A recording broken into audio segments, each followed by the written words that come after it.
Hello and welcome back to the Not the Old Firm YouTube channel. My name is Ben Banks, joined by James Black again to look over the SPFL weekend action. A weekend of shocks, I think, as well. Some really surprise results in there. We're recording just after Sunday's action, a thrilling day of Scottish Premiership action. We'll look back on Saturday's results, Sunday's results, all the main talking points, the thrills and spills that brings about the Scottish Premiership. How did you enjoy the weekend's action, James? There's some really good games this weekend.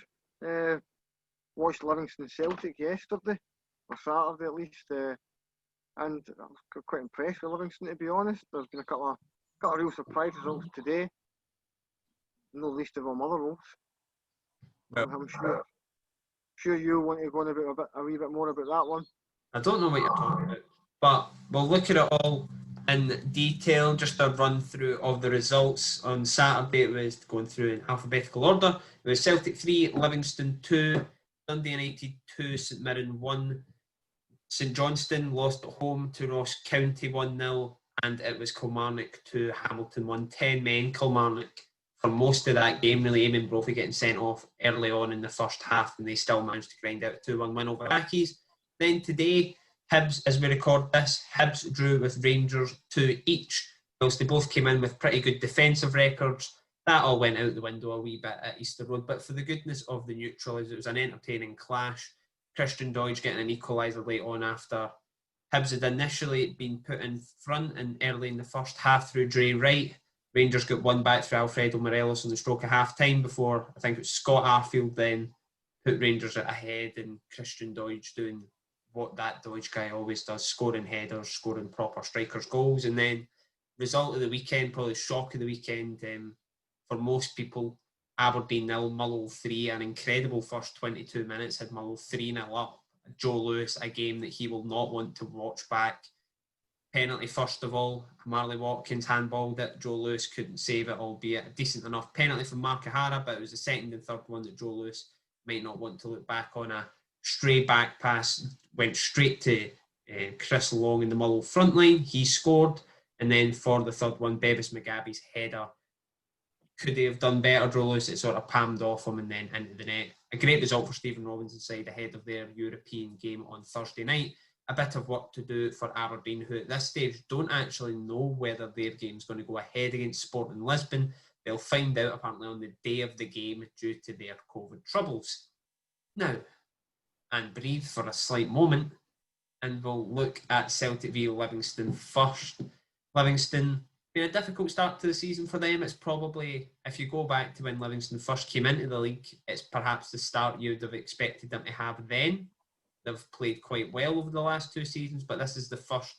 I don't think they've had runs like this before. I think there was a spell last season where they sort of won 1-12, but it was in the middle of the season when they'd already built on a really good start. This just came at the start of a season, and because of where they are in the league, people perhaps view it a bit unfairly, but a decent performance from them, albeit not the result they wanted against Celtic.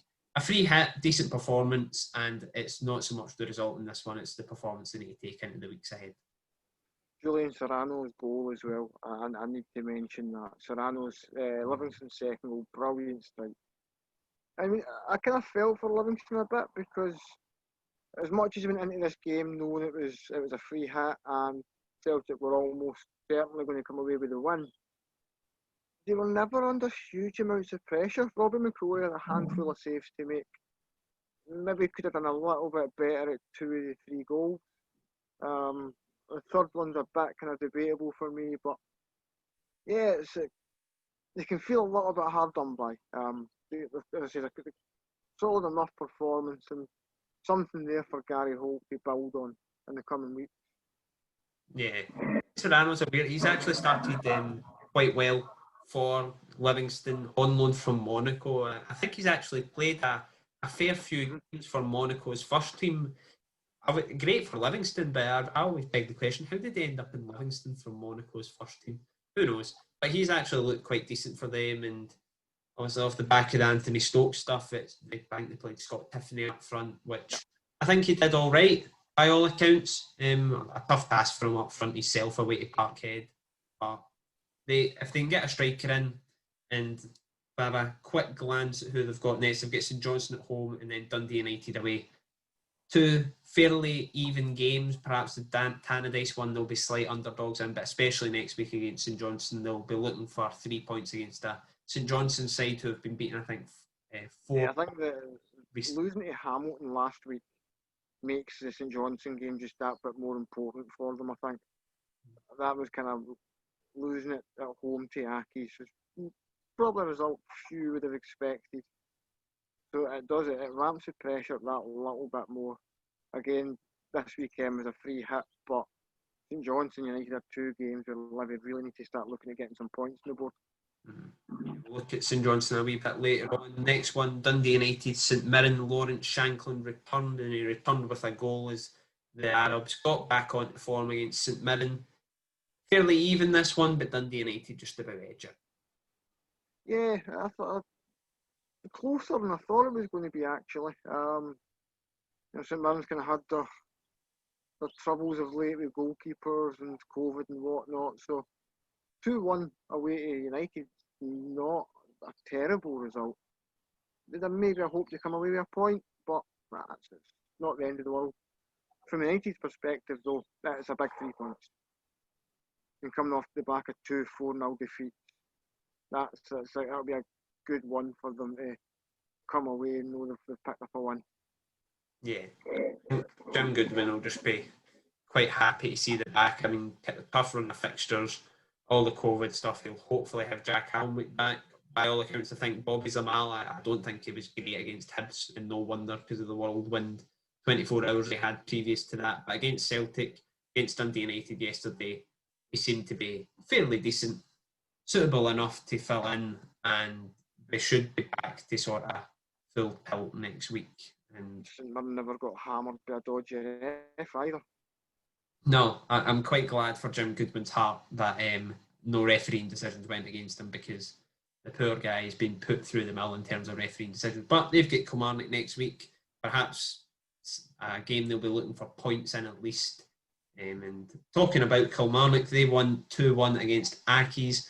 They went ahead early on through Greg Kiltie, but 2 major setbacks in the first half could have had them looking at a disappointing home result given the fixture it was. Hakima Dauphin scored for Accies, and Eamon Brophy, a former Accies Youth Academy product, got sent off, but Kilmarnock were actually the better team somewhat in that game. Hamilton never really created any chances despite the man advantage, and Nicke Kabamba scored at the end in the 57th minute, to seal the victory. And at the end of the game, we heard from the match winner after Kelly's 2-1 victory. I think we did. Yeah, we definitely dug deep. The game definitely changed when we went down to 10 men, but we managed to grind out a good result. Yeah, we've still got to look back at it, but I'm not too sure. But during the time, it did look like a red card. He hasn't gone to go for him. I think he's just gone to block it, and as he's gone through, I think it's looked worse than it actually was. Those lines a bit of a striker's challenge. Yeah, definitely a striker's challenge. Yeah, I just told him in there. Yeah, striker's challenge. Happy to grab the winner, especially in the corner. I think it was my man that scored as well, so it was a bit of a bounce back, obviously. And also speaking after the game, Brian Rice wasn't too happy with his side. A stupid mistake at the back cost Accies in the end. Performance, I thought the first 20 minutes were really poor, slow out the blocks, and that's no excuse of the build-up we've had this week. Just Kilmarnock were sharper to the ball, better in the ball than us, but I thought once we got the first goal, got the equaliser, we got back into the game, and the sending off changed it, and we control the game then. I think Kilmarnock were sitting in, trying to hit us in the counter-attack, and I said to them at half-time that you can only beat yourself here, doing something stupid, and we did do something stupid. We tried to play a crazy pass, and it's been intercepted, and we've been punished, but we didn't show enough urgency and enough quality to go and get it back. I think if you look at this fixture, I think you'd have probably went and said Kilmarnock, given I know they get beat at Aberdeen last week, but fairly decent performance in the 4-0 win before that at home. You'd have probably had them as slight favourites for this one. Given the way the game panned out, Hamilton must be bitterly disappointed with this one. You ever get the feeling that every time Accies are favourites, it just kind of dooms them? It's weird. Obviously, we had an interview with Mikael Miller on the channel. After you've watched this, go and check it out. He's been at Accies the last couple of years, and the thing that he always said, that stood out to me was, you would win a game you weren't expected to, but then when you were put in the driving seat, they didn't know what to do. Absolutely, absolutely. Accies very much suit being the underdog. And I reckon that Brian Rice suits managing the underdog as well. Every time you ever see him, it's he has that mentality, and he's always kind of, I don't know when he's scrapping, but he's always kind of railing against something. And so yeah, I think when Kelly went down to 10 men, Accies, you'd have maybe expected them to take advantage of it, and they blew it. I think it's a very long season. We're a long way away from May. But these are the type of games for clubs like Accies that you look back on at the end of the season and go, right, that's a missed opportunity. That's a missed opportunity. That's probably Accies' first one. They beat Livingston last week, and I know Hamilton, Accies, and Livingston are fairly similar sizes, but given how good Livingston have been over the past few seasons, especially at home, you wouldn't have expected Hamilton to take anything from that, especially after conceding early. They go and win that, and even with that, I've seen some people maybe want to put the blame on their COVID troubles. I think Brian Rice dismissed that because they had a very strong team. Ross Callaghan and Kyle Munro were the only ones sort of dropping out of this team from last week. It was still a fairly good side. I've seen a lot of fans commenting on, we've got a striker on the bench called Tunde Owolabi. I don't know if you know much about him, but he came from FC United at Manchester. Do your research for these shows. And I don't think they've had a striker that scored a goal this season. Hakeem Adofin, I believe my research isn't false, then he's their top goal scorer this season from centre-back. Whereas they keep playing Marius Ogumpo and David Moyo up front in this. Tunde Owolabi boys just sat on the bench. Now, granted, he played in the National League North last season with FC United of Manchester, but he also scored like something, I think it was high 20s, early 30s in goals tally, which, I mean, he knows where the net is. Surely he should be getting a chance at some point. Yeah. You don't have any extra analysis on him because you literally don't know who he is. No, it's one of these ones where Chipper knows exactly what he's got with him, with these guys like David Moyo and Marius Ogumpo. So you can kind of see when he's going into games where he knows that it's going to be a scrap. And going away to Kelly is one of those games where it's not going to be a classic. You know what I mean? It's not. It's not going to be free-flowing football. It's going to be a kind of hardy 90 minutes. It's probably better sticking with what you know than bringing something new in and just changing it up. I reckon you'll probably start seeing as we get towards the start of the League Cup. We will, assuming that whatever goes ahead with that, and God knows, the new COVID rules. It's going to be, that's probably going to be when you're starting to see managers taking a bit more use of their squad and rotating more. Comment, very good win for them. I think given the circumstances, they might have actually been happy with a point, but they stood up to the task well and got the win in the end. Decent win for them. But looking ahead at St Johnstone, Ross County getting a decent win on the road, 1-0 against St Johnstone. St Johnstone's problem doesn't seem to be their actual play. They don't have a goal in them. They're suffering with the same thing Mull had in the first 3 or 4 games of this season, where they're really good up until the box and then nothing. Can you tell me anything in that squad that you would particularly say is a renowned goal scorer to start with? The thing is that they've probably got a load of players, Callum Hendry, Stevie May, that are going to score you between 5 and 10. They've not got MD who's going to score regularly every other week. They've got a lot of players that are scoring fits and starts. And as long as St Johnstone persists with that, it's always going to be a problem. I mean, you look through almost every squad in the Premiership, probably with the exception of Hamilton. But you go to Hibs, you've got a couple of guys at Hibs who are consistent goal scorers. But Kevin Nisbet has just come up for the Championship, who hopefully you expect would continue the form that he showed at Dunfermline. St Johnstone are looking at guys like you say, Stevie May, 5, maybe 10 goals at best in a season. What's the point of that in leading your line? You're doing yourself no favours with that. Lauren Shankland, another one, someday you're going to look at expecting to score a good number of goals in the Premiership. Everybody seems to have an out-and-out striker that's at least got a track record somewhere he's scoring regularly. St Johnstone don't. Well, I think they probably have a couple of players who have had records of scoring regularly, but not for the last 3 or 4 years. Michael Halloran's another one that on his day looks brilliant for them, but whether that day comes every, one. When was Michael O'Halloran last on his day for any more than a week or two? Well, that's it. That's. You need to go back to his first stint at the club, most likely. I think his second stint, I think he scored something like 5 goals in 6 games, but since then, I mean, it has been on and off.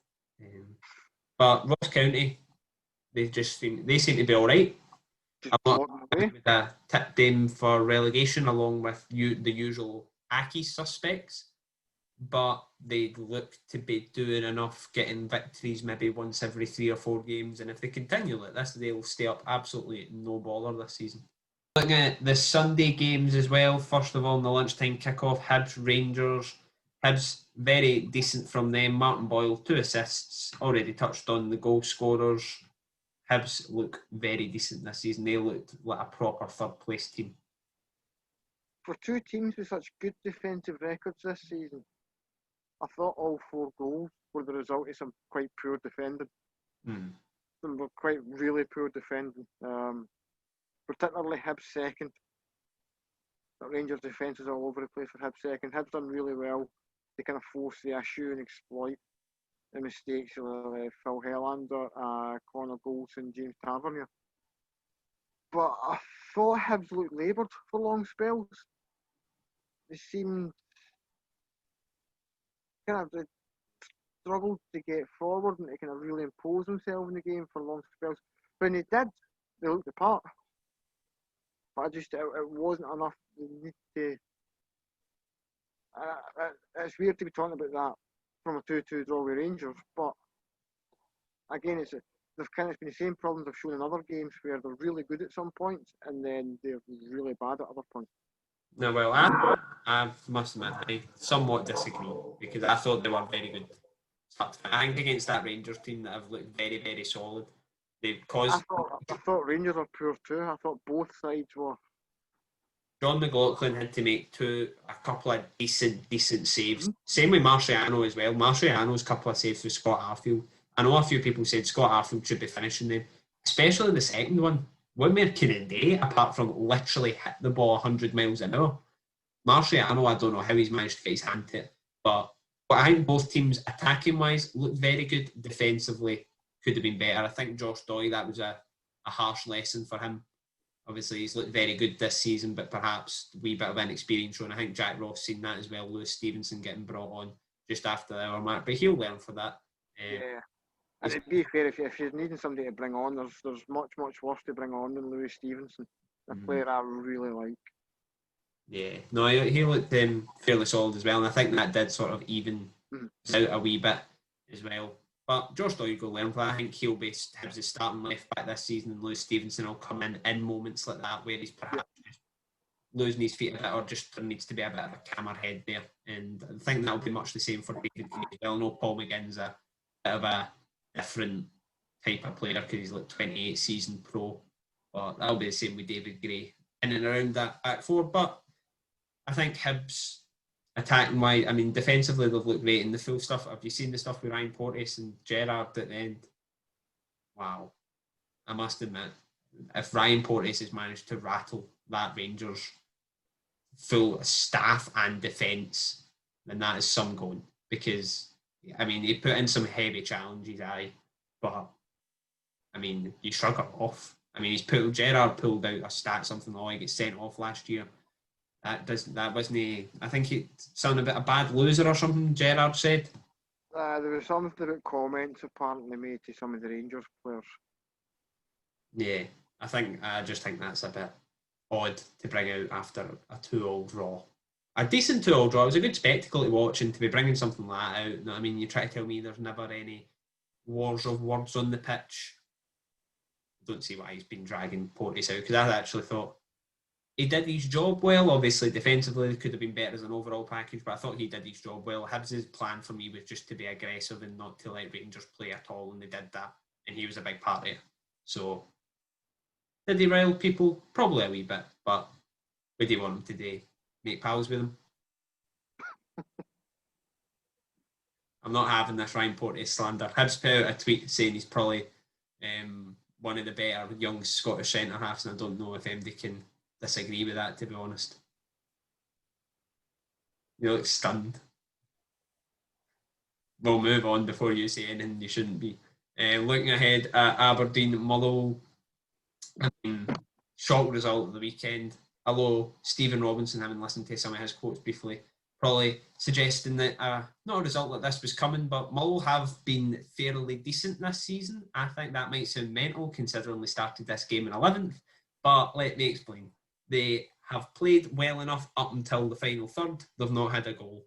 They've now started the Glentoran game, scored 5, but circumstances, that wasn't a 5-1 game for me. They ground out the win against St Johnstone, probably their worst performance of the season, but got the win. Coleraine was just an utterly mental game, but again, we got the win on penalties, and then they put it all together the day. Clinical, assured in defence, start to finish, the energy levels were good for a team that had played 120 minutes, some of which with 10 men on the Thursday night, and absolutely battered Aberdeen pillar to post. Aberdeen didn't have a chance in that game. Albeit some of the goals were soft for Aberdeen to concede. Derek McInnes probably wouldn't be too happy looking back on some of them. But in terms of a perfect away performance, it must have been close for Mull. Derek McInnes cannot be happy with that performance. And that's it's a really hard one to explain away because, all right, Joe Lewis is prone to having the odd game where he just sells the jerseys and you wonder what the hell's going on in his head. But today was particularly bad. Even once he'd had his clangers, he never really looked like getting back into it. No. And when you're going to Sporting Lisbon in a few days' time, you can't be doing it and looking so absolutely powerless and weak and bereft of ideas. Yeah, So, I think it's one of the ones I think they just need to just completely draw a line under it. Bad day at the office. I think watching the Red TV stuff, I think Sam Cosgrove actually made a decent point, which somebody on this show did make as well. There's only so many times Aberdeen can win games in a row, and eventually a bad performance is going to come up. And unfortunately for them, it did happen, and probably quite a sore one for them as well. They've maybe got a wee bit of a point to prove against Mull, given the fact that they finished above them last season, and then Mull they looked like the team that finished third. They, don't I say stumbled over the line, but they definitely weren't as impressive in the latter stages of last season compared to the first stages.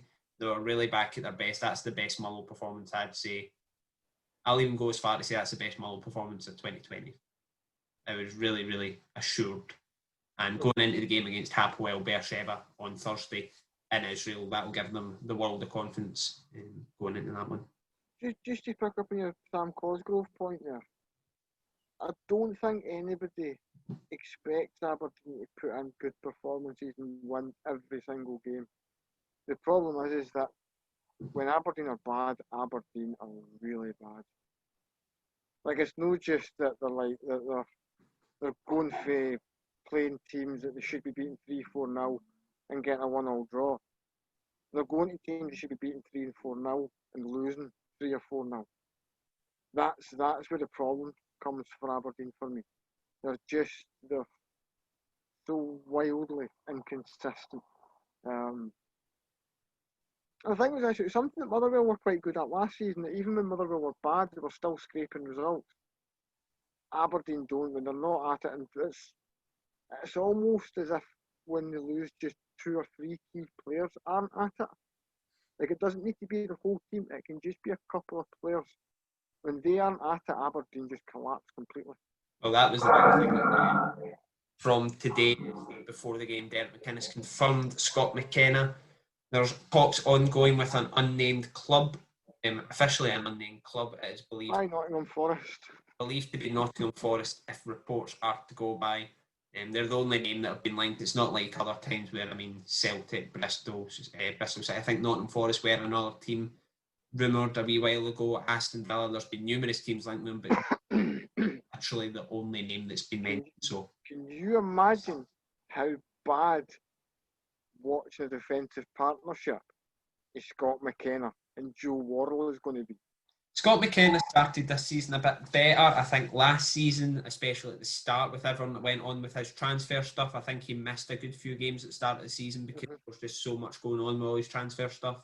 I think it took him a wee while to recover from that and finished the season a bit stronger. He started this season fairly well. I think he'll actually looked okay in the Scotland games as well, in fairness to him, in that back three. It's not a defensive pairing to take you to the Premier League, though.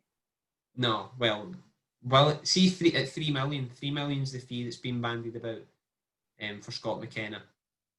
Does a £3 million centre back start at a club like Nottingham Forest? True, that's true. I don't know. I think he's more than capable of handling himself in the Championship, and he's young enough that Does that no then speak volumes about either how much we've overhyped this guy,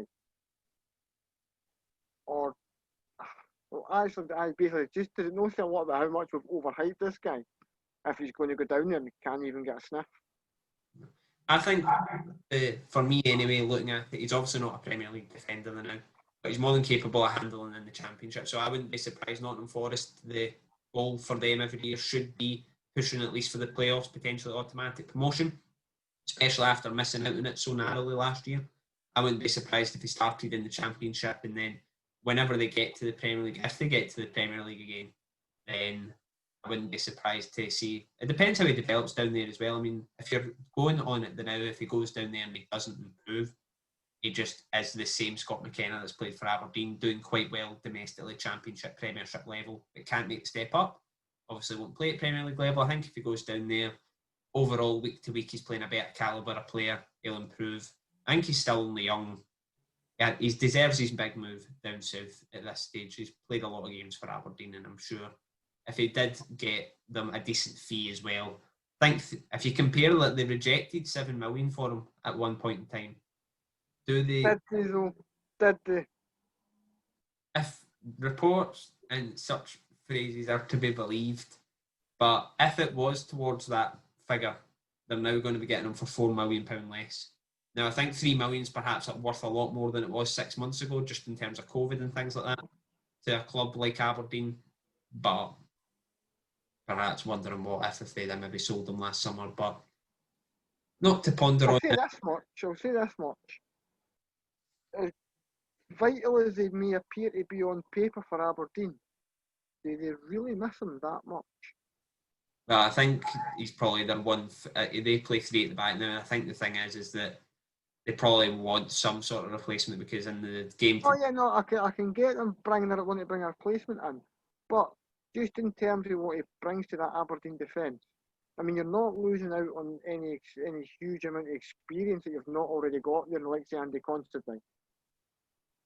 You've got enough good young talent in there that they're kind of got that kind of gala streak and players who are kind of willing to run through brick walls still, like Scott McKenna maybe isn't quite so prone to doing now. And you also got a nice hefty chunk of cash. What do you really lose?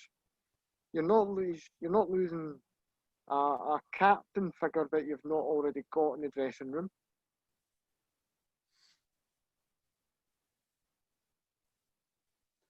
Who knows? But I think somebody suggesting one thing is that Andy Constantine's also been played at left back. No, but just in terms of the whole defensive unit. I mean, not necessarily just at centre back, but just having somebody who's been there, who's played at the high level, who's done the European stuff, and he's able to talk younger players through games. He's able to kind of be that older head to guide the young guys in McInnes' team. If you've got Considine there, losing McKenna doesn't take that away from your team. Well, I've seen one potential solution would be actually because I've got Tommy Hoban, and Tommy Hoban looks very good. If they can get him properly fit again, he'll probably be their starting centre back. But if they can get him fit, they've got Ash Taylor there, although questions are asked of him by the Aberdeen support. One thing I seen on Twitter just before recording this, which I found interesting, was they pretty much lost out on Greg Lee due to the financial implications of COVID, whether you brought him back as a left back and then actually played Johnny Hayes and Andy Considine in their preferred positions of left mid and centre back. Yeah. Whether that's something they could do, or whether they would just go out and get another defender. I know Ben Hennigan's actually another one that I've seen bandied about. He's a free agent. Did well at Mull, has done well in the EFL. 6'5", similar player to McKenna, probably would do the trick. But remains to be seen. It's all speculation at this stage. And I'm sure by the time we get round to recording our next preview, maybe even a preview of the weekend before the Aberdeen Europa League game, we might actually have some clarity on what's happening with McKenna. Maybe not so much an incoming for him, but remains to be seen.